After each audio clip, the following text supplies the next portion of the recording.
This speaks to a broader discourse on the timeline that's been happening since Warzone 2 came out about, oh, there's no more skill gap anymore because you can't slide cancel, you can't sprint while plating, you move too slow. And I think that is a myopic point of view. It's not that there isn't a skill gap anymore. It's that there is a different type of skill gap.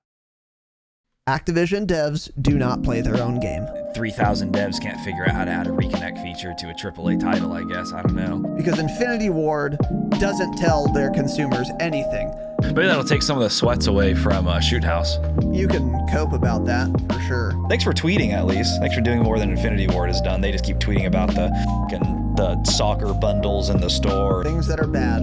We've got a couple words. Why don't you kick it off, Tanner? This is going to be a longer section than the first part you guys heard. Change it, obviously, of course.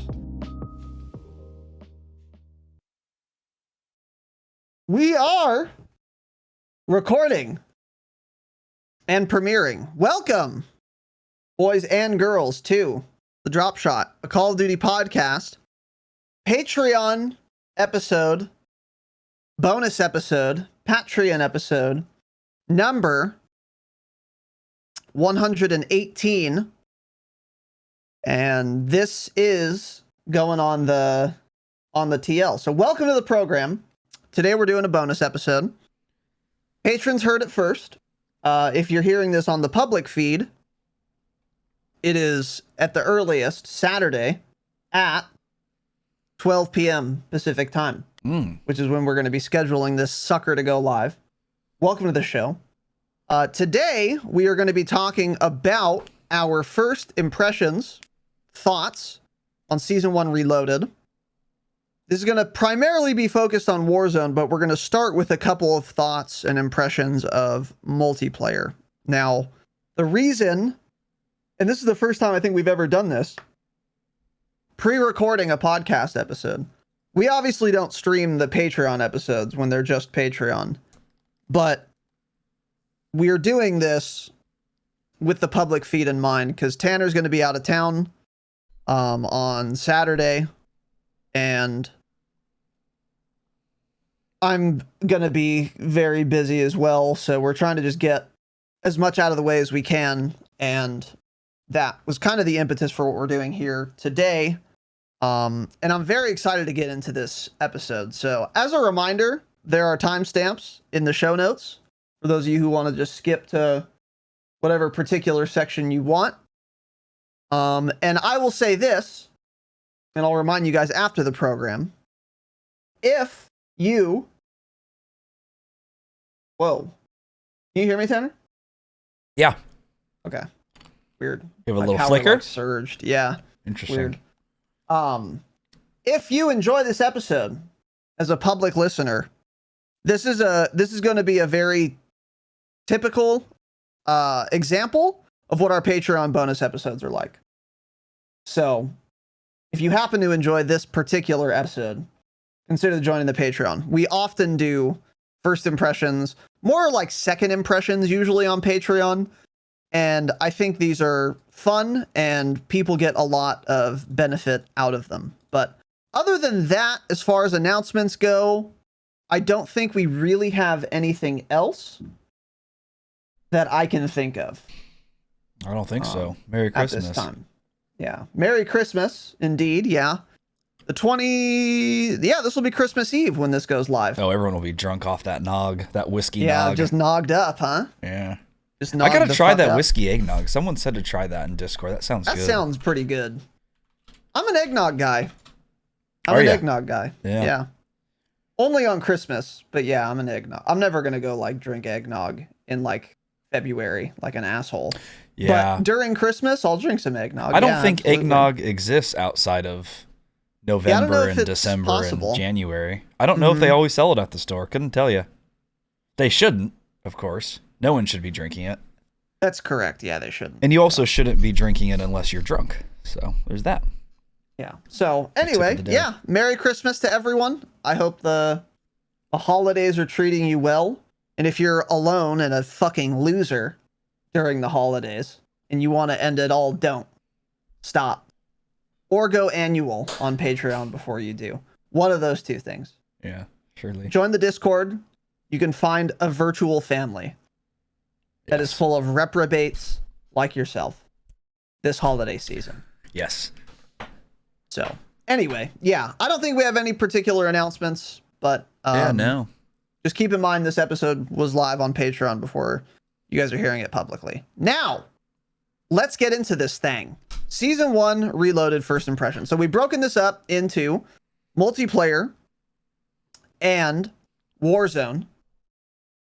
And we are going to start with multiplayer. And these are in no real particular order within the categories. I did put one thing at the top of the Warzone section that I wanted to start with, but we'll get into that later. So first off, multiplayer. There wasn't... I'll start by saying this broadly, in general. Not too much in terms of new content happened with Season 1 Reloaded, which I'm actually okay with. And this is what we had said when we were covering the patch notes, really before we had played it at all, is that we didn't get a ton of new content, at least that's relevant to us. Like, we got raids, for example. Still haven't played it. Don't wanna. Oh, yeah. Atomgrad. Or a raid, I should say. And then we got a new multiplayer map and a new AR. And that's kind of it in terms of new content. Normally, for Reloaded seasons, we get at least like 2 weapons and then like 2 maps. Or 1 map, maybe, sometimes. But usually we get some more new content than we've gotten this season. However, I'm totally fine with that. Because there was a lot of work to be done. And there still remains a lot of work to be done. But Season 1 Reloaded did some of that work. Particularly for Warzone, which we'll get into. So there isn't just too much that's brand new to discuss, but the changes they've made, quality of life changes, and just mechanical changes, again, particularly with respect to Warzone, were very good. And I am happy to see that this was more about optimizing the game than adding a bunch of new shit to it while the game is broken and unplayable or whatever. So we'll get more granular on all of that right now. But we will start with the new content. So multiplayer, Shipment, the new map Shipment. We kind of already talked about Shipment in our impressions. My impressions really have not changed from what I originally said.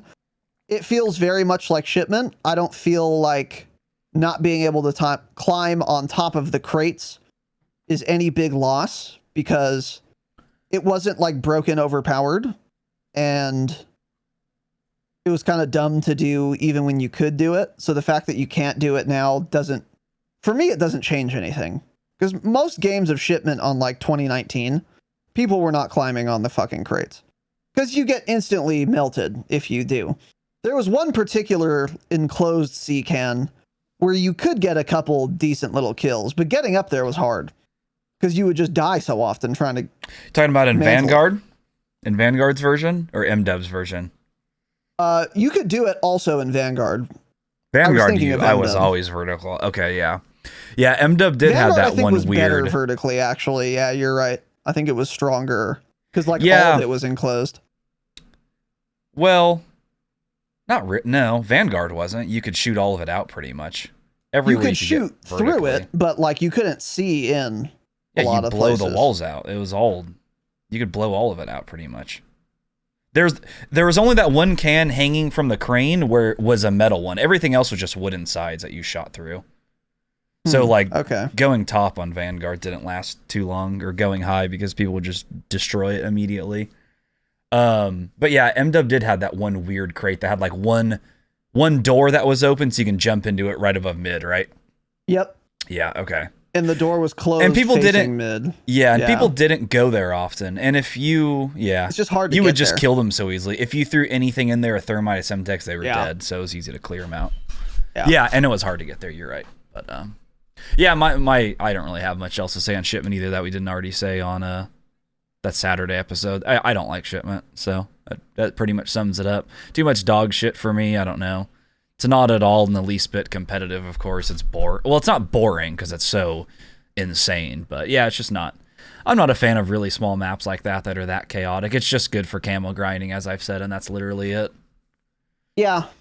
Yeah. Just full of too much the head cheese. glitches are nasty, though.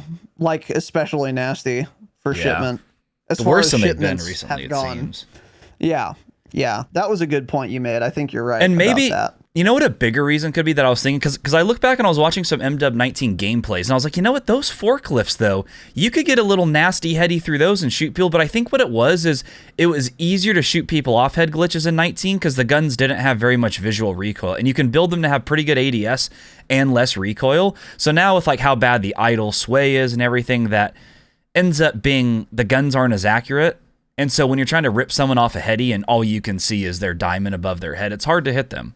I don't know. And then MW, it's like just lower recoil guns in general was a lot easier to kill people, I think.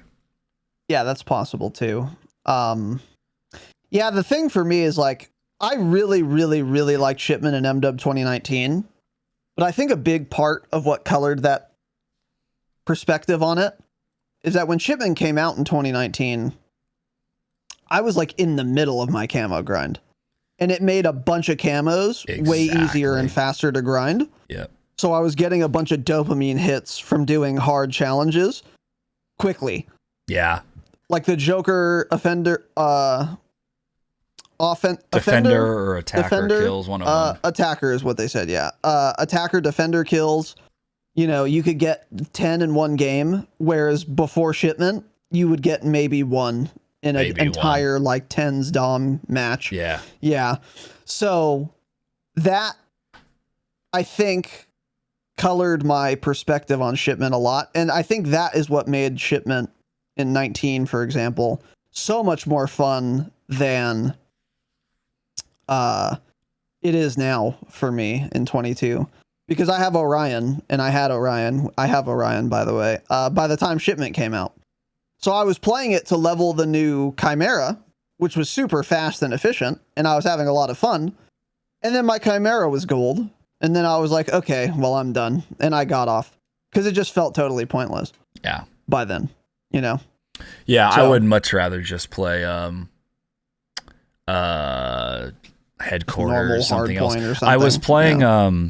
I played multiplayer for a little bit yesterday because I was trying to... I don't have the 10,000 operator kills challenge done yet. I'm at like 9750. So I was like, oh, I should play some multiplayer. It's obviously way quicker than finishing it in Warzone. So I wanted to get that calling card. And I played for a little bit. But yeah, I think at this point, I just only want to play quick play hardpoint. And, you know, I liked Ground War on launch. I talked about that a lot, but... realizing it now, it was just because I preferred to do most of the camo challenges for that because the players are just dog shit in Ground War. No one's good. Not a single person in your lobby ever is good in Ground War. So it just made a lot of that less frustrating for me. Whether or not it was quicker, not always, but I would rather take it slower and not get as frustrated because then I'm going to play longer in that way, which means my grind's actually going faster. Because if I'm playing sixes and everyone's just using their gold M4 YYing the CDL build and I'm getting shit on every game, then I'm just going to rage off the game and not play anymore. So at Ground War overall, that's why I was doing that. But now it's like I'd be mentally insane to queue for Ground War, I think. The maps just suck so bad. Yeah, the maps aren't very good. All of them are bad. None of them are even decent. For Ground War. If you want to just snipe, Ground War is really fun, but that's the only thing it's fun for. True. True. Even then, some of the maps are like Bay is terrible for anything. You can't have fun on that map. It's not a good map. Like it's so bad. But most of them, like you can snipe and have fun. Yeah. I don't think Bay is one of them. I still think Said City is probably the best one. Yeah, Said City is pretty good. Said City's probably the best one. Because you get a lot of close quarters fighting in that. You can if you want, exactly. Yeah, and you can also snipe. You can easily get it. Yep. Very easily, yeah. Yeah. But it's still not like, you know, I would take most of the MW19 Ground War maps over that. Yeah. Every time. But as you're saying about like the Shipment thing with the camos, yeah, it was the same thing for me in 19. I did like all of my shotguns there. I did all of my pistols there. So I played Shipment a lot because it served a purpose. But yeah, in my opinion, I don't see why people would play Shipment just to have fun. Because it's just like, a bunch of shit spawns, obviously, and uninteresting. Yeah. I'd rather play sixes. But yeah, sixes MW is actually still pretty fun in my opinion overall. I'm enjoying it. Yeah. Playing some try-harding and hardpoint or something. It's actually a pretty good time. What are your thoughts on the Chimera, the Honey Badger? The new AR. Again, haven't used it anymore since I talked about on the Saturday pod. But yeah, it's fast mobility AR that feels like a really good SMG, I think is the best way to put it. It's got a pretty solid damage profile, you know, obviously a lot better at range than SMGs are, but it has that high mobility, low recoil. Overall, it's a fun and rewarding gun. I did get it gold. I do plan on getting it Orion at some point if I ever want to do long shots in tier 1 or something. But yeah, it seems like a good like shoot house gun. Yeah, I think it would be. Because I think like Shipment, it's too slow if you're going to be running around. And then a lot of the sixes map, it doesn't have enough range. It doesn't have enough velocity specifically, I think. Like even shooting like corner to corner on Shipment, I noticed the low velocity. And that's not very far. So I was like, holy shit, you really couldn't use this on like, you know, Embassy or something. Like you just wouldn't get reg. But on maps like Shoot House, what other decent sixes map? Farm 18, Mercado. I think like those types of maps, depending on how you play, obviously there are long sight lines everywhere, but you don't have to really play them. I think this would be like a really fun and good gun. It's fun to use. Yeah. Mm-hmm. I like it. But looks cool. Again, it's fun to use. I don't have it has its own identity, which I really like, but I just don't have any super strong opinions about it. It's not overpowered or underpowered, which is good. So I'll take it. Yeah. And I think it has a place in multiplayer. I don't think it has a place in Warzone. Not that's obvious to me. I can guarantee it doesn't have a place in Warzone. No. That's unfortunate. It just doesn't have the velocity. And you can't give it to it, even if you wanted to. Which would be dumb to do anyway, but you don't even have the option to put high velocity rounds on it. So it'll never be usable in Warzone. Like even as sniper support, I don't think. You might as well just use an SMG at that point. Yeah, I could see a purpose for a sniper support thing. Something that can more hit at like 25, 30 meters instead of like an SMG at like 15, you know, but even then I would never personally run it. Yeah, I'd rather use an AR with better velocity. Yeah. But which kind of sucks. Agreed. But I don't know. Anyway. Yeah, I just don't have much to say about multiplayer beyond that. I didn't play that much because not much has changed. Like I played all the new multiplayer content. Shipment? Oh, Christmas Shipment's in today. It just went in this morning, by the way. Oh yeah. We'll try that. Yeah. Oh yeah. It'll look cute. It'll be Shipment. Yeah. Yeah, it'll be Shipment with some fucking candy cans. But yeah, like I played all the new multiplayer content. I played Shipment a lot. I used the Chimera. I got it gold. And then as soon as I got a gold again, I was like, okay, well, I guess I'm done. Like, I'm going to go play Warzone now. That's what happened, actually. I got off, and then, like, some other people got on, and then I went and played Warzone. So, yeah, I just don't have much to say about this Season 1 Reloaded, because I've experienced all the new multiplayer content, and it's fine, you know. I'm happy Shipment's in for you camo grinders that are still doing it. Still doing your thing. Because, obviously, it's helpful for that. Should have done Riot Shield though, right? Should have done the Riot Shield, man. So many people in Discord are like, oh, I'm like done with most of my guns, but I still like Riot Shield launchers. You guys just don't listen to us. I don't get it, man. Yeah. You feel like you're getting close, and then now you have all the worst things left. I can't believe it. And I still see people that are like saving all of the long shots to do at one time. Have fun doing 1,000 long shots in a row. You will have a blast. Remember when Jax said he was gonna get Orion before me? By the way, I don't even know if he got it before you. I think he did, but no, he got it before me. Yeah. He said he was gonna get it before me because his percentage on his stupid spreadsheet was higher because he was saving his long shots for last. And I said, "Oh, buddy, you don't get it. Oh, Jax, you dumb You're bitch. Not getting Orion before me if you haven't done any long shots yet." And sure enough, he didn't. Yep. So fuck Jax. Yeah, you shouldn't have saved your long shots. They're so dog shit and take forever. But anyway. Yeah, I don't know. I don't have much to say about multiplayer really. And again, I'm lamenting the loss of Ground War. F's in the chat. That's something I could easily see myself playing to grind other challenges and stuff. Because there are, like, Tanner was talking to me about this before we started recording. There's some, like, interesting, cool challenges, like the prestige challenges that have, like, pretty nice calling cards. Or just that weapon mastery shit, where it's like 100 kills with gold equipped, 200 with platinum, etc. I would be much more likely to be interested in grinding those out if Ground War was fun. I would be much more likely to be doing that, in fact. Yeah. But grinding that shit out in, like, 6's hardpoint, because that's another thing, too. Through my camo grind, I have played so much 6's hardpoint. I am burnt out on it. And I would like to be able to go play Ground War to mix it up a little bit. That's, again, one thing I could do in MW 2019, is that all the 6's maps were dog shit except Shoot House, but we had Shoot House 20 or Shoot the Ship or Shoot House 24/7 pretty much all the time. So I would often switch between that playlist and Ground War, and between those two, I had enough variety to be having fun and some novelty playing multiplayer. Yeah. Pretty much no matter what. But that's gone now. Now it's only 6's. And if you get burnt out on it, there's no break. You can't take a break from that. Unless you go play Warzone, which is what I've been doing. But you can't, like, go play Ground War or 10's and then come back to 6's and play some more Shoot House or Shipment or whatever. So, yeah. I don't know. It just sucks. But it does suck. It does suck. But yeah, I still prefer this multiplayer for sure. I prefer this over Vanguard. I prefer it over Cold War personally.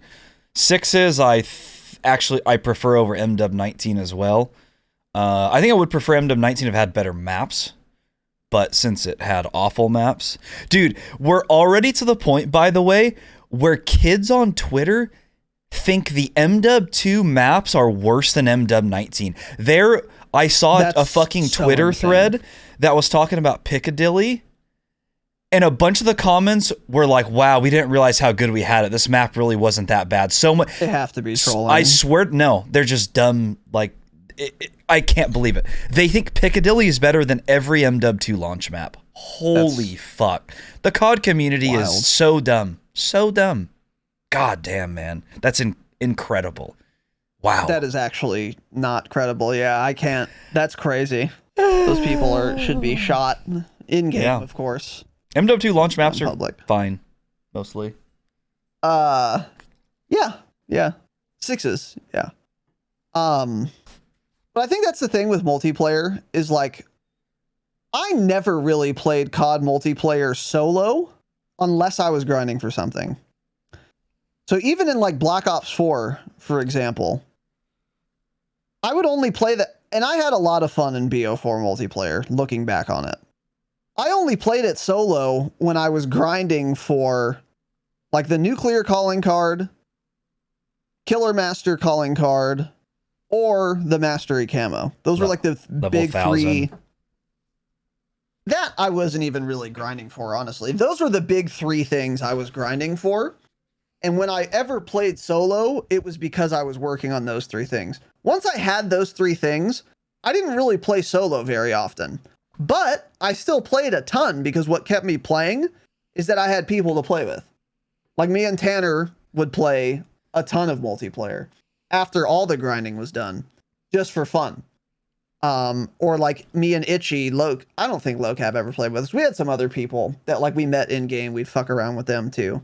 Yeah. And we would just play pubs multiplayer and, like, have fun. And that's what kept me playing. But now, if I have a group of my friends online, we'd rather just play Warzone than multiplayer. Yeah. Every time. That's just the reality. So it's not that I wouldn't have fun playing MW2 multiplayer with my friends like I used to do in BO4. However, unlike BO4, I now have a more fun option, so I'm never going to do that again. Which kind of sucks, but it doesn't suck that badly, because if it did, I would choose to play multiplayer, and I don't. So, you know, I think that's what's going on here for me. That plus Ground War being dog shit. Dude, even just little things were, like, little tiny features made BO4 that much more interesting. Like, you had to prestige your guns, and then when you prestige it and finish it like the second time, then you would have a little kill counter on your gun, so it would track your overall kills. You could prestige your gun twice. So you'd get max weapon level. If you prestige your gun, you can show your clan tag on your gun. Okay, yeah. And then when you prestiged it the second time, you would be able to show a kill counter. Yeah, so like little things like that would make you want to play, because it's like, oh, I'm going to get on and get a bunch of kills. Point. My Switchblade had just passed 10,000. Prestiging, of course. Even little things like in-game, like, oh, if I drop whatever it was 30 kills this game, my dark matter will like change to like the top color, and it has spikes all over it, and it looks really cool. Like just little things like that. Every single game switched it up. Now it's just like so cookie cutter boring. I don't know. That's true. Yeah, all of those things did add up to be a lot. I forgot about weapon prestiges. If BO4 didn't have overpowered operators, that would have been an amazing COD. That would be the best multiplayer COD of all time if it didn't have operator abilities.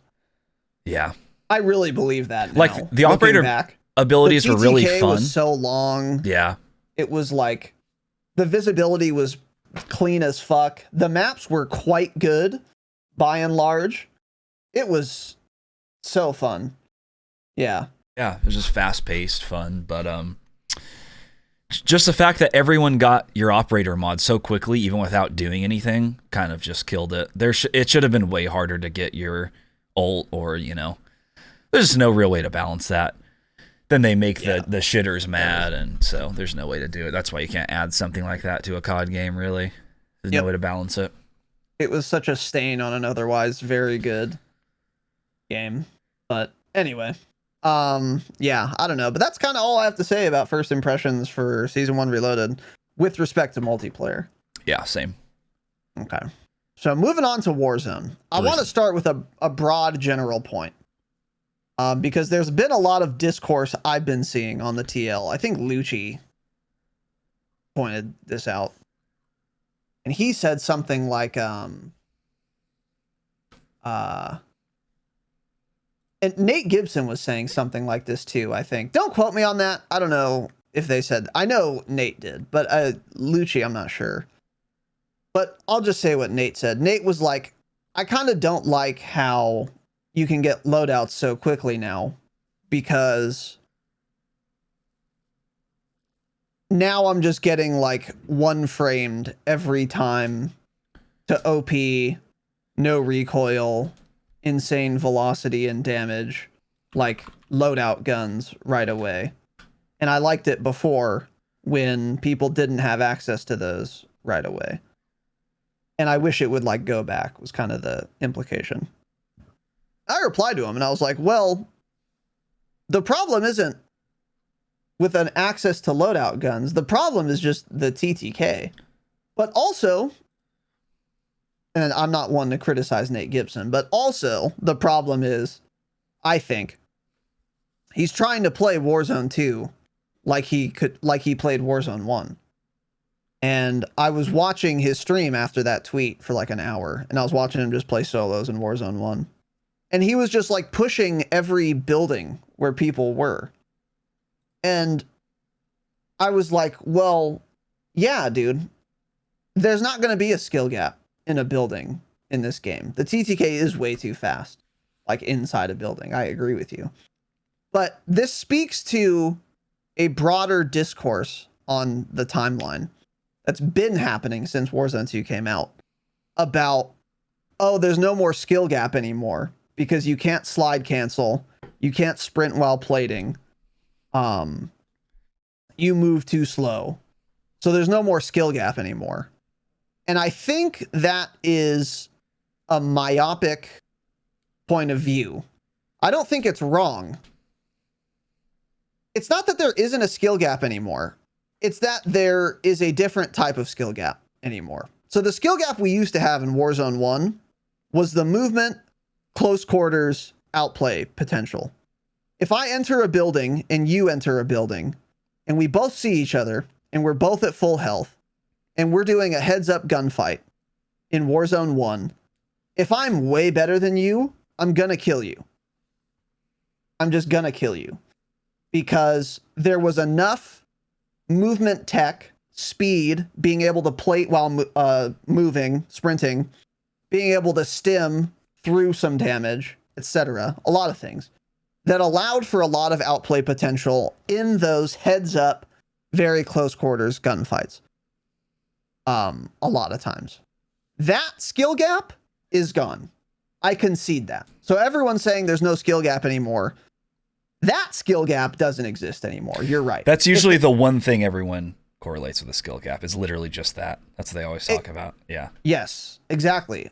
And I agree with that because now it's like if there's a heads up gunfight in a building, it really does seem random. The TTK is that fast to where it seems just like random and it's anyone's game. And that is dog shit. Someone's gonna die. You can't sprint away and plate. You can't stim out. You're just fucked. You either win or lose in 50 milliseconds, it feels like. So that skill gap is gone. I agree with you. But to extrapolate that to saying there's no skill gap at all in Warzone 2, I think is, again, myopic. Because we gained a bunch of skill gaps where there used to not be any. For example, guns have recoil now. So recoil control at mid-range is a big skill gap now. And it absolutely was not, especially on Caldera. Mainly I'm talking about Caldera with this point. Yeah. Like a heads up gunfight at 50 meters on Caldera was probably only about who saw the other person first. Yep. Unless one was on a head glitch or one wasn't. But again, heads up, all things equal, whoever sees the other person first wins at 50 meters. Because guns had no recoil, and that's all that mattered. Once you started shooting someone, you weren't going to miss anymore. That's not true anymore in Warzone 2. If guns have enough recoil to where at 50 meters, if I start shooting Nate Gibson first, he's going to destroy me every time. On Caldera, that's not true. I would kill him if I saw him first. So we lost a skill gap close range from Warzone 1 to 2, but we gained a skill gap mid-range in Warzone 2 that did not exist in Warzone 1. And I could say the same thing for positioning and rotations. With redeploy tokens, extraction tokens, all of that shit, infinite buybacks, positioning and rotations kind of barely matter. But let's set those aside. With all of the balloons and even the field upgrade balloon. Portable. Yeah, the portable balloons or whatever. You would not get punished very often for having terrible positioning, rotating late, being in a bad spot. You could just zip out of there. Yeah. Boom. And get to wherever you want. So there was still some skill gap with respect to positioning because there weren't balloons literally everywhere. So sure, there was a small skill gap when it came to positioning and rotations but you could also stim through gas, and gas did less damage in Warzone 1. So there was a skill gap with respect to positioning and rotations in Warzone 1, but it was a lot smaller than it is now. Because now if you're in a bad spot, you don't have a balloon to bail you out, and you can't be in gas very long. If you don't have a gas mask, especially, you can't stim out. You don't move fast enough. You're fucked. You're just dead. So the skill gap when it comes to positioning and rotations, which is a more traditional BR skill, is way wider than it used to be. And then inventory management. This quite literally did not exist as a skill gap in Warzone 1 because there was none. You had a slot for everything you wanted or could hold, and that's it. There was no inventory management. Or deciding, do I want another stack of pistol ammo or AR ammo? Or do I want to hold another self-res? Or do I want to hold like a precision airstrike? These are all decisions you have to make in Warzone 2 that you didn't have to make in Warzone 1. It wasn't possible. So that's a skill gap that's been created that didn't even exist in Warzone 1. So when people are saying there's no more skill gap anymore, that's just not true. It's just that the skill gap has changed from close quarters, cameraing, stim sliding kids in 5 meters. That skill gap is gone, sure. But there are a bunch of other skill gaps that we have now that we used to not have. And you can say that that's worse overall. You can say that you don't prefer that. But I think it's a mistake to say that that means there's no more skill gap anymore. It's just a different type of skill gap now. Yeah, and as you know, we talked about a lot is that how, I guess we talked about that in the other Patreon episode. We talked about kind of like the drama around Warzone and the hatred towards it is the vast majority of people complaining about everything are Resurgence players. So they're complaining about something that they weren't going to like anyways. They're coping and think they may have liked it, but they wouldn't have. They didn't play Caldera in the last year, right? You don't like BRs. You like fast-paced TDM. That's why you played Resurgence. So it's like the people that are really good at BRs, like OP Marked, Shaded, Iron, Reed Boy, unfortunately. People like him that know how to win in BRs, they're winning every fucking game because they know how to position and win. So obviously, yeah, there is a skill gap in something there because those players are doing great and they're not complaining because they know how to play BRs and they think ahead and they use their brains instead of, just always pushing things. Maybe they're obviously not as skilled as at a, close range like a lot of these guys are, but it's always those specific types of players that are complaining about there not being a skill gap are the people that are essentially Resurgence players. That's I think what it comes down to. With the inventory thing, I guess you could consider it a skill gap, but it's not much of one. I guess there are some things I think that's more relevant. A more average player may think oh, I already have a self-res, I don't need to pick one up. But a smart player will think, oh, I have 3 self-reses on me and I can use this to my advantage. Little things like that, but it's not much of a genuine skill gap, I would say. I think in solos it probably is, but yeah, in quads I don't think it matters very much. I agree with that. Yeah, but yeah, I thought that was interesting too because Nate did say something about the guns have no recoil, and sure you can build them for no recoil, but again, I think his point of view is coming from someone who played more Resurgence. I think, did he play Caldera much? I don't know if I ever saw Nate play Caldera. I don't think these people realize what no recoil meant. You could beam people across mines and hit every shot with a 6x sniper scope. That was no recoil. Sure, these guns don't have recoil, a lot of them when you're looking down a red dot sight, but you can't see anything past 40 meters hardly. So it's there's a pretty damn big trade-off there. Yeah, so it's if you if you think the guns don't have recoil, then all right, use a VLK on whatever build you're using, and I'll promise you, holy shit, this is not controllable, right? Because also there's random recoil patterns. So there is definitely recoil. I don't agree with him there. Yeah. But yeah, it was odd too because he kind of compared it to the DMR meta. I'm that's an insane thing to do. That's obviously not even close to the DMR meta in Verdansk. I honestly think most of the time, on average, the ranged gunfights, the time to kill feels fine. It's literally just up close because of all these high fire rate guns and people not missing their shots because aim assist is insane as usual and the time to kill is so fast up close. But at range, it usually seems okay for the most part. That's why I'm kind of hesitant for them to raise the health because we really do need it up close. But at range, a lot of times the fights feel okay. So it's it's a weird spot they're in, and I don't know why it feels that way up close. Maybe it's just the Fennec and the high fire rate guns need a hard nerf or something. Because I was using the MP5 yesterday, and it felt like a pretty normal SMG. I didn't feel like I was shredding people nearly as quickly as the Fennec. So maybe it's just a lot of these guns actually do need a nerf, and we don't need more health. But I don't know. I think either one would accomplish the same goal. It's just easier to add more health than rebalance every single gun. Yeah, but that's what I'm saying. The TTK is too fast up close with every gun. So you could lower the damage of all the guns. Some of them are a lot worse than others, but for sure, yeah. Yeah. Yeah, I don't know. I feel like adding more health is just going to push away the more casual bad players even more, though, which they don't want to do, obviously. I don't know. Yeah, it's a hard problem because the time to kill is totally fine mid-range because guns have recoil. Yeah. But then, so if you add more health, you create more of a skill gap close range. Still not much of one probably though, because you still can't move. So even adding more health, I don't know how much that would help up close, honestly. I think it would help, but not maybe enough. But then also you'd be really making it harder to get kills mid-range, because that would really slow the practical TTK down mid-range. So yeah, it's a hard problem. You're right.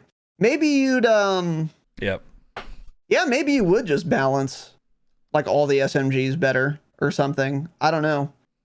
Or like have limb shots be way lower multiplier, so that if you're not hitting like upper chest or head, you get punished, you know? There are things you could do. I guess I'd have to think about it more, but yeah, the TTK seems fine mid-range because people miss shots. Fine mid and long. It seems absurd up close. Yeah, like it's just ridiculous. Like such a big difference that it feels like something is like really like bugged with the game. Yeah, because it's much insane. Different. Whereas like Caldera, once they added the health, the time to kill felt the same up close and at range. Honestly, you'd have like pretty extended SMG gunfights. The time to kill just seems so similar. It's odd. So anyway, yeah, I just think all this discourse about, you know, not being a skill gap, I don't know. I see what people are saying. And again, if you want to be mad about that, that's fine that you've lost that particular skill gap. I just think I think you're missing something. And just try and play farther away. Like one of the things I had written down here initially is I've been doing super fucking well in Warzone lately. Like a lot better on average than I would do most of the time in Caldera. And I think a big part of that is because my playstyle has never been to fucking push into buildings all the time. Because, as we've talked about a bunch, it's a death sentence. Especially if you're not on the toy and you're not like, you know, Huskers, which I'm not. So I would play far back, but then it's kind of a coin flip. If I see the other guy first, I would do well. If I didn't, I would die. But now I play the same way. I play kind of far back and, you know, I'll zone people, wait for them to leave buildings. And then when they do, well, now it's like a mid-range gunfight recoil control skill gap. And I do pretty well there. And I think that's part of the reason why I'm doing pretty fucking well, like every time I play this game, because the skill gaps are different now and they cater more to my play style, which I like. But I understand why some people don't. Yeah. So anyway, yeah, moving on here. The early loadout. Tell us your thoughts on the early loadout. Yeah, I think this is the biggest change we've seen to the flow of Warzone 2 so far. It just entirely changed the early and mid game. Like, I'm way more likely now to play more aggressive early on than I otherwise would, because you know you're going to get that loadout a lot quicker. So I feel like our squad in general is more inclined to get aggressive earlier, like, you know, start picking up bounties and stuff. And we just know that the regain can happen quickly. And then those loadouts too, since they work the way they do, that drops in the second circle. It could still be there in like circle 4, you know, like they'll stay there for a long time and you can hit a lot of them. That's another big thing. So like you can just leave it there, because still we're doing the stronghold thing, which we'll get into a little bit more, I think. But that's been a great change, especially for us. It's really sped up the mid game. I don't know. I still think people just aren't playing this map correctly. Like people keep saying it's boring. My games are never boring. I have fun every time we play, because we have a loadout within 3 or 4 minutes. We start just picking up bounties. We always have a vehicle, preferably a helicopter or something. We're just moving around killing people. Like it's never boring for me at this point. I think people, I don't know how they're playing. I don't know if they're not hitting strongholds, they don't have loadouts, and they're not pushing people and they're bored, but I don't know, man. It's just a lot less time spent looting now than just more time grabbing bounties and pushing teams and killing them. And then you just get on a roll, because like if you get that early loadout from a stronghold or something, most teams don't have it at that point. So you're pushing teams with shit ground loot guns generally, or just, maybe they bought their guns or something, but they don't have perks, and you're at a pretty good advantage there. You're just rolling through all of them, and then you just know that the loadout already dropped. You don't need to hit it. You may hit it in a circle or two though when you die. So that really changed up the flow of the game a lot. I agree, and other people feel the same way, which also speeds up the game. It's like, one thing is, let's say you don't hit before this patch, let's say you aren't able to hit a stronghold. You guys all die. And then you don't know where the strongholds are because the icons disappear because the game is good. Smile. Which is still insane that happens, and with loadout drop loadouts, but whatever. Loadouts wouldn't show when you die and come back, though. They shouldn't disappear ever, though. Yeah, exactly. But yeah, let's say that happens to you. Like, you get wiped early on, and now you can't get a stronghold because you don't know where they are. Or even if you do, it's being held by a billion AI. You have nothing. Or a team with loadout who took the stronghold. Well, what do? Like, you have to rat and loot and hide and not get bounties and stay away from other players because you need to survive a long fucking time until the free loadout drops. Yeah. You can't buy one. And you can't do a stronghold. Maybe you don't know where they are. So you're just fucked until, like, you could buy a gun, but even then you have to spend a lot of time looting to get there. But now, because the loadout drops earlier, even if I get wiped right away, like Tanner was saying, I can just come back and float for Lodi.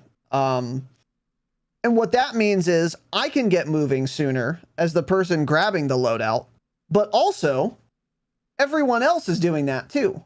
So all the people you're fighting against, whether you cleared a stronghold and had a strong early game or you had a weak early game, regardless, everyone else has loadout sooner, meaning they're going to start moving more and trying to actually get into gunfights sooner. And when the mid game is not filled with people trying to survive until loadout because only 3 teams got stronghold or whatever, of course the mid game's going to speed up. And it seems really obvious that that's been happening. We're getting in way more mid game, like early mid game gunfights now.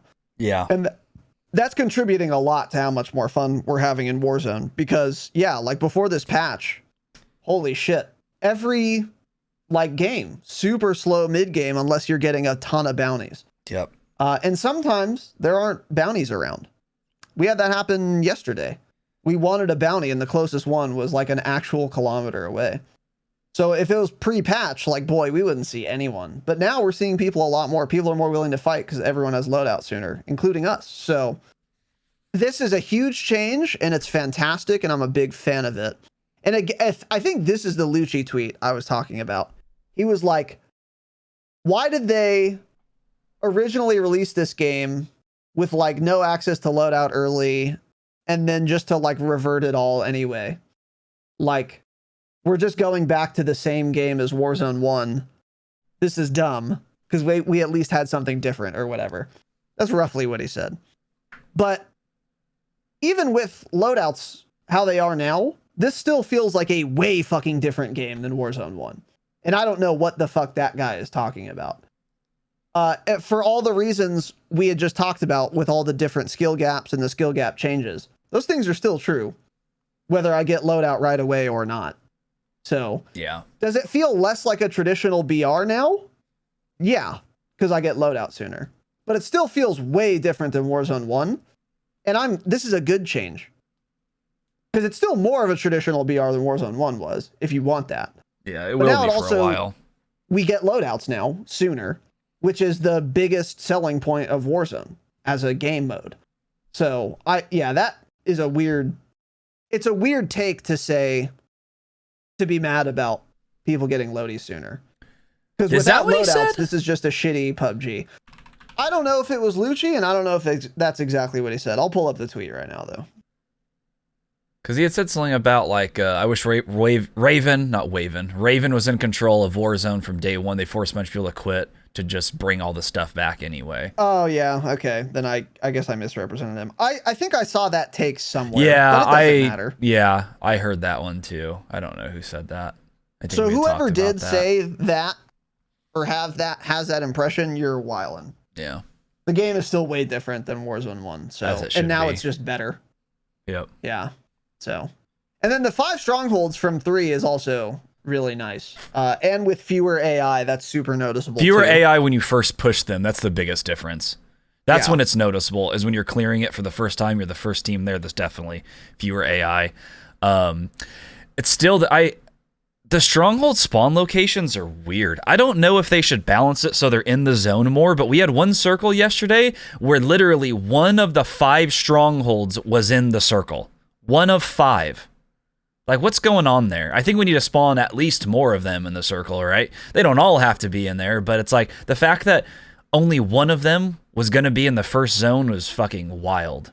It kind of defeats the purpose because then people can't hit those the rest of the game, you know, and that makes... It's like, okay, you up the amount of strongholds, but then none of them are going to be accessible in 3 minutes anyways, so they're not going to be there throughout the game. They're still never close, which is annoying. I swear to God, they added 5, and they're still always 800 meters away. But I know, it is weird. You're more likely to go towards one that's not already being attacked, since there's more of them on the map. So, and that's still been our strat. I still just clear a stronghold. It's still odd to me that like people don't think about doing it. I don't get it. I don't know why you wouldn't do it. There's a few AI there and you get a loadout and a bunch of shit. Why do you not clear them? I saw one also insane take yesterday on Twitter. Some dumb shit was like, oh, why would I even clear a stronghold? Like, I can just buy my guns and like wait for loadout. And then he's like, people always say that you can get money from strongholds, but the most I ever come out with is 4K. I'm like, you've never looted a stronghold. You've never cleared a stronghold in your life then. And I was watching Jake stream, and Jake cleared a stronghold on his own and left with literally $20,000. I'm like, what? Where are these people getting this in? It's like, they're just so free because people avoid them. So many people avoid them. It's so odd. Just clear the strongholds. It's so easy to get a loadout, guys. Make it your top priority. God damn. But yeah, so they absolutely kill you just as quickly, by the way. They didn't nerf them in that way at all. Their bullets their bullets didn't get nerfed. They're just lying to us. They said they got nerfed by like 37% damage. That's fake news. You still get one framed by them. And then the other issue is there's a greater spread between waves, supposedly, but I'm pretty sure the way it works is if you're the first team to clear it, as soon as you clear it and it drops the loadout, the other wave is then coming in no matter what. So that was the biggest issue, was that first wave after you clear it hitting right away, and that still seems to be the case. It doesn't seem to be delayed there at all. It's the waves after that. So I think once you clear that stronghold, that triggers AI to come in regardless, so that didn't. The gap in time there didn't get increased at all. So that's still a little annoying. You still have to just get your gear, your loadout guns, and just immediately leave because there's already AI landing. Yeah. The play is still just like it was before. Do the stronghold, get your loadout, and get the fuck out of there. Yeah. Because they're still super annoying. But it's still overall 5 strongholds is just... It's way better. Because another thing too is like, great, yeah. You're more likely to be close to one. But also, again, you want more people to have loadout sooner. Because that means more teams that are likely and willing to actually get in gunfights and play the first-person shooter game sooner. So it's like 2 extra teams off rip that are going to be willing to like play the game. Yeah. Than like waiting and ratting and looting and just like corner camping you know. Agreed. Yeah. So again, it's like if you enjoy like actual gunfights, you should want everyone to get loadout like really quickly, because then they won't hide from you and run away from you. True. So, yeah, they'll actually. For that reason too, I think it's better. Yeah. Yep. The gun purchasing from 5K to 2,500. I like this change. I think it's fine. It does feel weird, which we'll get into, that a loadout in quads costs $32,000, or I could just buy both of my loadout guns, which is like a big part of why I want loadout at all, for 5K total. There was zero thought put into that at all. Yeah, they didn't think much about it. I'm still fine with the $2,500 guns, though, because you really do want a loadout for the perks. Like, it's still really worth it to get Oh, a yeah. loadout. I'm still always getting a loadout, of course. So I think a gun being 2,500 is fine. I like it. I think it's a better change than 5K. What are your thoughts on it? I think it's kind of unnecessary with the extra strongholds and the earlier loadouts, but I'm not entirely against it yet. Nothing really to hate on with it so far. It is interesting, though, because it's created a different early game, because now you can land anywhere where there's a buy, loot around there, 2,500, you buy your SMG or something, and then you feel like you're more likely to push teams in those buildings that just have, like, ground loot guns or something, wait for the strongholds to open, and then get to a stronghold. So it's kind of changed that aspect, makes early game even quicker for me, and if you play that way, but... my thing is I usually buy my SMG because then I'm getting my loadout, which is coming with dual pistols, which I'm not always running now. So then once I hit my loadout, then I have an SMG already, and then I also have my RAL or whatever I'm using at the time. And then of course you can buy. We'll talk about that a lot more when we do our Patreon brainstorm for Warzone. Which I'm very excited. But with medium backpacks now, medium backpacks do hold 3 guns. They put that only in the patch notes for DMZ, but it is for Warzone as well. So medium backpacks and large. Hold, well, you can carry 3 guns now is what I'm saying. You can't carry 3 guns with a small backpack. So you can stow an extra one in there so you can get the minigun if you clear a black site, which you're not often doing. You can find the grenade launcher, which I'll often carry, or you can now buy a sniper for $2,500, keep that in your backpack, use it for certain engagements, and that creates an interesting little twist on the game as well, something different to do there. So I think overall, I guess It did seem unnecessary to lower the price of guns, but I'm not totally against it. Again, makes it more fun for me personally. I can't really tell what it does to the balance of the game, though. Yeah. I think it's fine. Yeah, agreed. And then moving on, next thing for me is we have not done an episode since they dropped the buyable loadouts. I guess we did, but we hadn't played it yet. So buyable loadouts are now in the game. It's $32,000 for quads. So it's 8, 16, 24, 32. Is that how it goes? Something like that. 8, is that something right? like that? I know it's 32 for quads. Yeah. So they're in the game. They added them in after they lowered the price of guns and after they dropped the earlier loadout. So that's kind of making me think everyone was all excited about this. I'm like, well, again, why were you guys not doing strongholds? It was so easy to get your fucking loadout 3 minutes into the game. This really wasn't that big of a deal anymore for me, especially since they raised the amount of strongholds. But people are like, yes, loadouts are back, but they're expensive, blah, blah. I can't see a scenario almost ever where I would buy a loadout at the current price. I don't get it. Strongholds are so easy to clear. Doesn't make sense to do enough contracts either in order to then obtain enough money to purchase a loadout, because by that time, if you're doing contracts, you're looting around, unless you're in like a real high density loot area like downtown at bank or something, which isn't an actual bank but has a bunch of money, and you do a contract. I don't think almost anywhere on the map will give you enough money quicker than just going to a stronghold or waiting for the loadout drop to come in. That's kind of where I stand. I haven't done it yet because I haven't bought a loadout yet.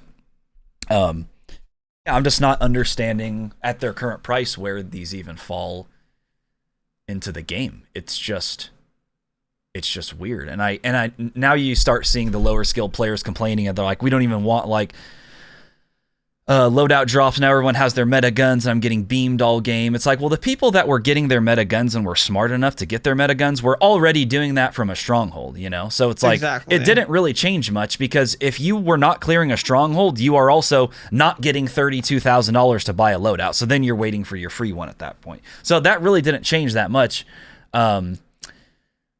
This changed nothing early game for most good players. Like, it actually just seems like all these casuals have just never attempted to clear a stronghold or have no idea what purpose they serve. But yeah, as of now, I don't know when I would ever buy a loadout.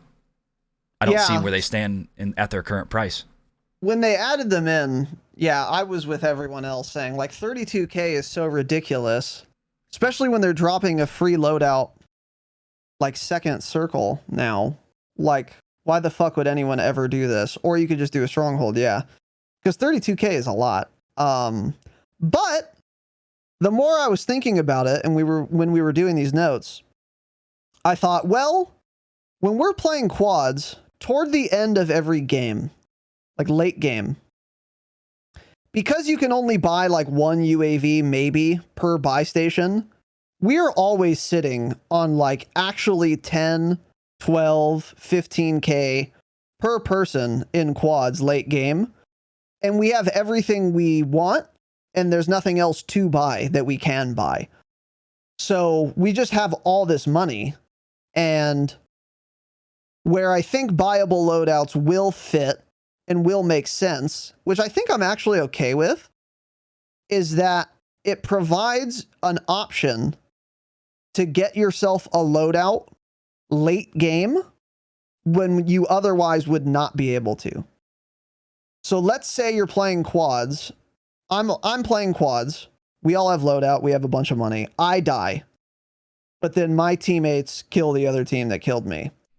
I come back. All the community loadouts are gone.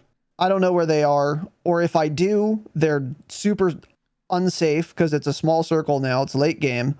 Or they're just all in the gas. Same with the strongholds. So now I just can't get a loadout anymore. Unless there are buyable loadouts. So yeah, it's 32K, but we have more than that amount of money, and there's nothing else we want to buy anyway. So it provides an option if one or two people in the quads example dies to get them a loadout late game, which would otherwise be literally impossible. However, that's the only spot where buyable loadouts will ever make sense at least in quads. With how they are now, being 32K. Because, yeah, but if you have 32K early game, that means you've done a stronghold. Yeah, basically. That's the only way to get that much money is by doing a stronghold. Yeah. So, like, it doesn't make any sense to buy a loadout early game because you literally will already have one. So, yeah, you're right. Like, no one's ever going to be buying a loadie for their first loadie. I think the only place it fits is like late game in that scenario, like I explained, which I think is fine. I think it's fine to have that as an option. And I might even be okay with it. Do we need to be able to buy a loadout for 10K still? I don't think they should be 10K, no, but 32 seems a little outrageous. And then even think of 8K for quads. That's a lot of, 8K for solos. That's a lot of cash. Yeah, it is. The balance seems Yeah, I'm not sure how I think about it for like other squad sizes. Yeah. Yeah. Yeah, I guess I'm almost wondering if the strat is if you've cleared a stronghold, you're on a roll, you're doing well. Say you get down like 40 people left or something. You guys have, 40, 50, 60K combined. You already have streaks. I feel like at that point, someone just buys a loadout drop just because. If you're at like one of like the last buys, you're just like, oh, let's just buy one and hold on to it. In case one of our teammates dies or something, but it's still time for gulag and he gets released from the gulag or something like that, you can just throw it down and already have one. That may even be a strat too, just to buy one just in case. Because you're right, once it gets late game, there's nothing to do with your money. All of the UAVs will be gone. You'll already have 12 streaks from clearing a stronghold, so there's actually just nothing else worth buying. And like I hate it. Because I have all this money, and like in Warzone 1, it's like you should always be spending that, especially late game. There will be so many times where we're at the last buy we'll ever be at. We all have 12K, and I'll be like, all right, well, we might as well spend it. Nothing else to do. And there's literally nothing worth buying. It's like, okay, I guess I'll hold cool. it. There's literally nothing to buy. I'll just buy munis and stuff even though I already have one, or I'll be like, oh, there's a suppression mine in here. I guess I'll buy it and just throw it down on the buy station. I don't know, man. Yeah, exactly. Like, what else am I going to buy? Individual plates? No. Just none of it makes sense. 8K per person might be excessive, though. Maybe they could bring that to like 6K per person or something. I don't know. But I feel like a loadout in quads should be like 20K. I just think now it's easy enough to get a loadout early that if they want to make buyable loadouts, like if they want the only purpose of a buyable loadout to be able to buy one late game when you can't access one any longer through a stronghold or free drop, they have an option to buy one. I think that's okay, honestly. Yeah. Mm-hmm. I thought it was absurd when I first heard it, but yeah, again, more I think about it, I don't know. It's not going to be relevant often in quads, definitely, but like maybe in solos too, 8K, But again, you probably just did a stronghold, yeah. I think I would, at this point, the way the game currently plays, I would rather just not even have buyable loadouts, and I would just rather have 2 free loadout drops. Drop one in the second circle like it does now, and then drop another one in the late 4th, mid 4th, something like that. And then don't even give us buyable ones. I don't know. Yeah. Because the price is outrageous, yeah. Yeah. So, anyway. Moving on here. What do we got next? I think SMGs are the play again. So, Akimbo pistolas have been nerfed pretty hard. They're still really good, but they don't 1 frame up close anymore. It's more like 1.5 frame now. But pistols will win me more gunfights up close and in buildings. But like in those situations, I would push beforehand because I knew that was my only option. I had a RAL, which was designed for 75-meter engagements, or I have pistols, which are designed for my suppressor to be against their earlobe, you know? So it's like I would just have to push these buildings. So now that they've been nerfed a little bit, they still melt up close. But I kind of think with an SMG, I can probably just position myself differently to win just as many gunfights without pushing in some stupid way, you know, and have that risk.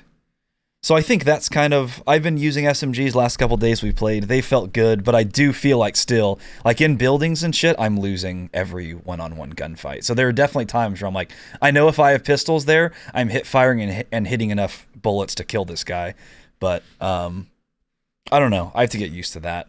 But I think SMGs are just the play now, to have an LMG or whatever AR you're running, SMGs, and if you have a medium backpack, throw a sniper or something in there as well.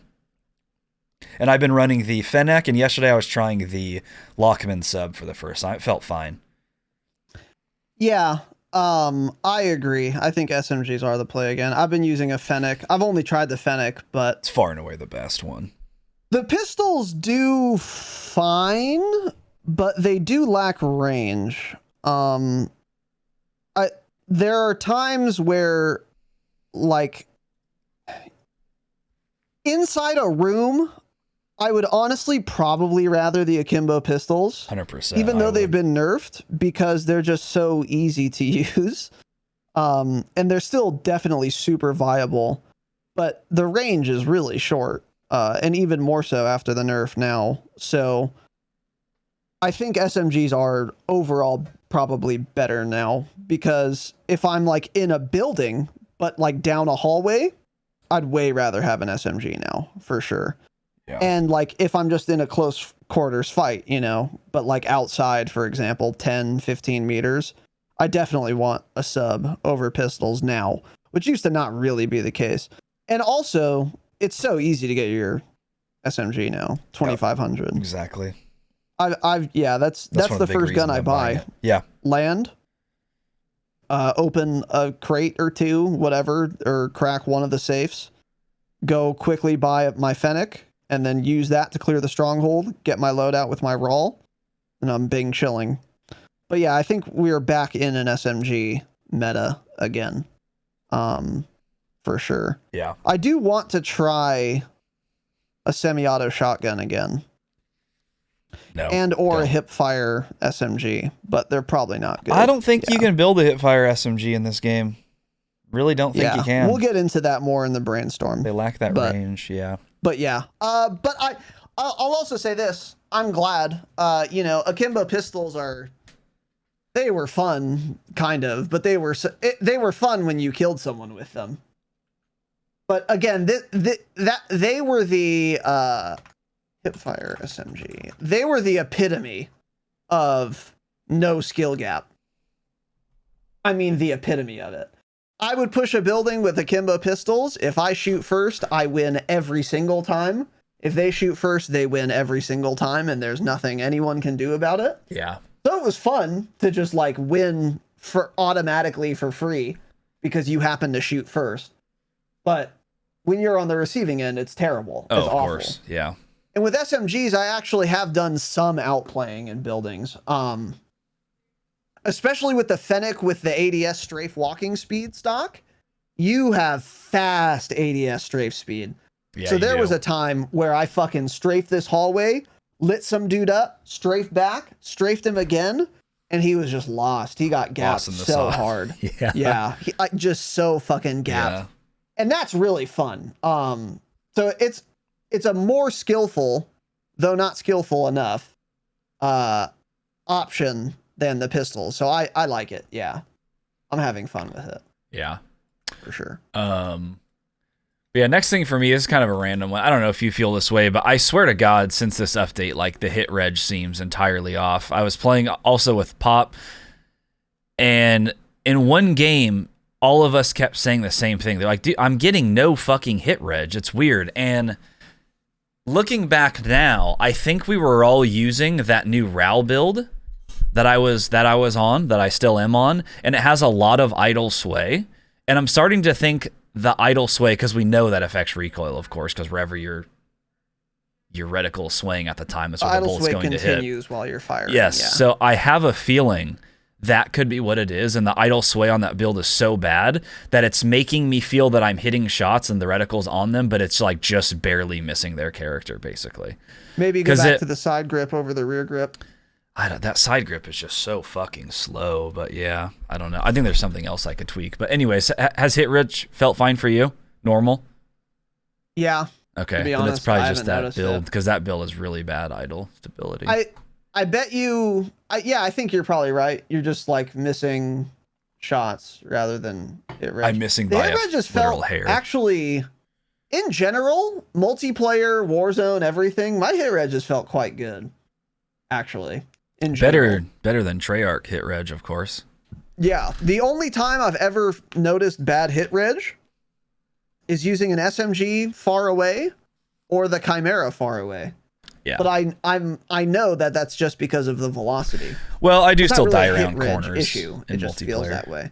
That's true. I would say it's more like desync. Yeah, that's true. But yeah, that happens. Their best Tarkov impression there. Sometimes. Yeah, they're getting pretty good at it. So. But yeah, no, my hit reg just felt okay. Then it must be idle aim. It's got to be that. I feel like when I'm not getting reg in Warzone with the raw, it's because I'm just missing. That's what it feels like to me. But yeah, or I'm just still not used to like the velocity. I don't really know how high the velocity is. Yeah, since Sim still isn't working. But anyways, moving on here. This is another random thought we keep noticing when we're getting to late game. There is never a buy station in the last couple circles ever. Every circle ends, like 5th circle or so, and there'll be like, 20, 25 people left, maybe late 4th, and there's just not a buy station ever. It's like, obviously, the endings are predetermined when the round starts. Like, we need more buy stations in these endings, because it's very frustrating when it's like you can't buy your teammates back because you get some awful pull or something. It's very frustrating. Like, multiple times yesterday, my teammates would run, like, literally with a durable gas mask, like 50, 75 meters into the gas, buy teammates back, buy another gas mask to try to get out of it. It's a disaster, and it makes for, like, trash late games, too. Because if people could buy teammates back, and make it even more exciting end game, but it's very weird. With the buy station change they've made where they're, like, totally random now, but there's more of them, it actually feels like there are less on the map still. So that's a little odd. And just every game ends without one. Every time. Yeah, there are very few buys late game. That's what happened that game where Jake never bought me back and I was alive for 3 minutes of the entire match. It's because he, like, last 2 circles had no buy. Bandit ran so far into the gas. I don't know how he made it, actually. But that's a little frustrating. Something like just a little thing like that needs to be tweaked. I think that's never been an issue on Verdansk or Caldera, it seems. And it would be every once in a while, but this is every single circle. None of the 5th circle, 4th circle half the time have a buy station, and it's very frustrating. Yeah. Yeah. I'd have to think more about that, because that does happen. I don't know if it happens more often than Caldera, though. I feel like maybe it does. Seems like it does, yeah. Yeah. Anyway. Another thing here about the Gulag, we've talked quite a bit about this. Still dislike it, gotten used to it, but at this point now, I just wish we would get different guns in the Gulag. It'd be nice to try this with like ARs or SMGs, because at that point, I don't think I would lose very many Gulags, honestly. It'd be way easier to clutch a 1v2 with an AR or an SMG than it is with a fucking pistol that holds 8 bullets and you have 16 in reserve and you already wasted half of those and then you have no more ammo left, you know? And then we're just still seeing these issues with the 2v2, and I really wonder if we're going to see it reverted anytime soon, because like so often, yesterday I was playing, there were three players in the gulag. We were all standing there punching each other for 30 plus seconds. Couldn't find a fourth, so we all get out. It's like, really, what's the point of this gulag? Like, make it so at least it's 1v1 if you can't find players, or do something, but it's just such an insane thing. Again, as I've said, I don't like the gulag, period, but this is a very bad version of it. The map's grown on me a little bit, by the way. It's still dog shit. And of course, the jailer still shouldn't exist. I haven't died to him once still, but it's like, why are we throwing that into the mix at all? It's just outrageous. Yeah. I love the map. I think it's a really, really fucking good gulag map. It's just ruined by the jailer and being 2v2. Yeah. I think it's an excellent gulag map, actually. Yeah, I didn't like it at all at first, but it's grown on me a lot. Really good visibility, symmetrical. Yeah, I like it a lot. But yeah, it doesn't matter because it's 2v2. And the jailer thing. I will say though, as much as I bitch about the jailer, it's like never been relevant to me once. Yeah. But I think when the jailer starts coming, it just forces everyone to push. So the jailer is really just like a moving overtime flag.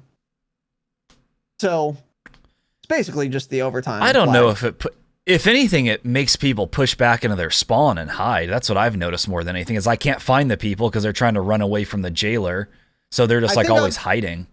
Yeah, I don't know. In my experience, whenever the jailer comes, he's never shot me. I think I've heard the jailer shoot in like 1 or 2 gulags out of however many. Yeah, he has to have line of sight for a while. Usually ends before then, or as soon as it does, someone like goes for the finish or something because they don't want to die to RNG. I can't fucking stand it. I hate that it's 2v2. It's really stupid. It'll make you wait longer, like you said, too, because like late game especially, like you're just not going to get 3 other dead people. So you're just sitting there for 2 minutes and then you get out for free. Exactly. Or even worse, you're sitting there for like 1 minute and 45 seconds and then you finally get 4. Yeah, and then die because your teammate is shit. Yeah, that's really annoying. I had a teammate back out of the match a couple days ago, right at the start of the gulag. No. I'm like, awesome. So, of course, I lose that one, you know? Yep. It's frustrating. Yeah. It's just dumb. I don't know why. Well, I do know why they did it. Make it more RNG and random. But, it's annoying. And I don't know why it doesn't automatically put you on one of your squad mates' teams. So many times we'll die at the same time. That happened to, I think it was you and I, wasn't it? You were downed or something, or I was down, and then you got full, and you were like the last one left, so then it insta-killed me. And then we both go to gulag at the exact same time and don't get put into the fight together. I'm like, how did that just happen? We died at the exact same time. Yeah, that's a really stupid mechanic too. So, I don't know. I hate it, but also it's the gulag, whatever, you know. You should kind of get punished for dying anyway. I think it's dumb, but it's not that big of a deal to me, ultimately. It's just worse than a 1v1 gulag, but also, again, it's not that big of a deal. Yeah, you got a shit teammate, you shouldn't have died, kid. I don't know. That's kind of where I'm at. And every once in a while, I'll get carried. That's kind of nice. But the vast majority of the time, that's not what happens. No, if I die, I swear my teammate wins the gulag 1 out of 10 times. They just never win. They never come through for you, man. Yeah, most of the time they don't. Yeah, for sure. And then last thing I've noticed here when it comes to bugs and shit, there are again more dev errors back. There is a fun buy station crashing that we've had since Verdansk. You open a buy station, your game crashes. That is once again back.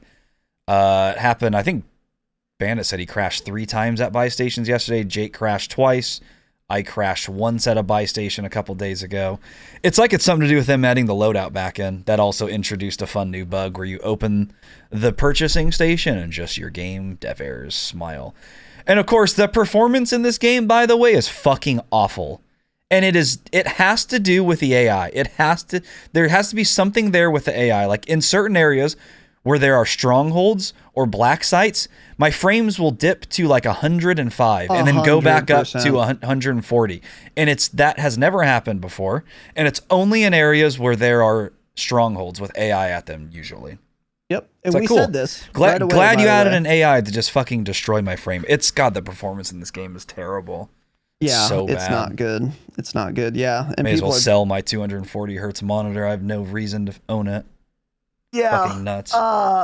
Yeah, and this is the least surprising thing ever that there are new bugs. We could have told you that. We did, in fact. Every single update there will be new bugs. It's dumb, but I expected it. I haven't crashed yet, although I did get a bunch of disconnects. So it would just say you've lost connection to the Call of Duty server, and it would take me to the main menu. It happened like 4 times in one day, like 2 days ago. But yesterday, it didn't happen to me at all. So I don't know what the fuck was going on there. Could have been me. Could have not been. I don't know. But I didn't experience any crashing, but I know people are. And there are still problems with the game that haven't been addressed that need to. They have updated like the description for some perks, by the way, in the perk packages. So for example, Survivor, it says, which is the last stand perk in multiplayer. In Warzone, enemies that down you get automatically pinged and you get revived faster by allies. So they've done some little tweaks there, and they've changed around some perks in the perk packages, which I think we will talk about more in our next Patreon episode, our Warzone Brainstorm, because we have a lot to say on that. Yeah. On the perk packages and stuff. Like for example, for the Warden package, they took out Overclock. Overclock, yeah. Which I don't think does anything in Warzone, which is why they took it out of all the packages. And they added Quick Fix, so they buffed it. So they did some things like that, which is cool. But also, like, High Alert still doesn't work. And correct. I would arguably be using that perk package instead if High Alert worked, which it doesn't. So that crashing, bad performance. I think the AI making your performance bad will never change. I don't know how it could. Unless they remove it. That's the only way. Unless they remove it, which they won't. So, but like these other bugs, I don't know. I'm not surprised, and hopefully they work on them after they get back from Christmas break or whatever the fuck. But overall, I will say a solid Reloaded patch. They did a lot. After the Reloaded is when it got solid, actually. That's when all the good changes came. Yeah, I guess so, huh? You're right. None of it came in the actual Reloaded update. Yeah, I guess you're right. The current state of Warzone is a lot better than before. Yes. So that's what I'll say. And I'm happy with it. And I'm happy they didn't add a ton of new content so they could focus on correcting a lot of things that need to be corrected. Wish the game just launched complete, but if it didn't, this is a good way. This is a good mid-season set of patches. Well, and season 2 doesn't even drop until February, so we have like 2 more months, and I hope during then we're going to get all the bug fixes, maybe some other quality of life type things coming back in or into the game for the first time. And if Raven's really the custodian now, I'm fairly optimistic about a lot of that. So that'll be good. Yep. So anyway. Agreed. All right, boys and girls, that is it. We hope you enjoyed. If you did enjoy, this originally was a Patreon episode, a bonus episode. We do 5 of them every month. So if you enjoyed this episode and you're not on the Patreon, you want more of the podcast, ad-free and early access on the regular eps. Patreon.com/thedropshot. It's the best way to support the program. Once again, bonus episodes, ad-free, other goodies. You can check it out. You can go to our website, thedropshot.com, find a link to the Patreon there, and you can see all the benefits you get. You can find links to everything else on our website as well, which is still being, we're still working on the dropshot.com/live. It's under construction. It works though. You can go there. But yeah, if you just want to support the show or get more content, this is a very good example of what our bonus episodes are like. So if you enjoyed this style of episode, then yeah, you could check out the Patreon, get more content. So hope you guys enjoyed. Love you all. Thank you for watching and listening. Have an excellent evening and stay humble. Stay humble.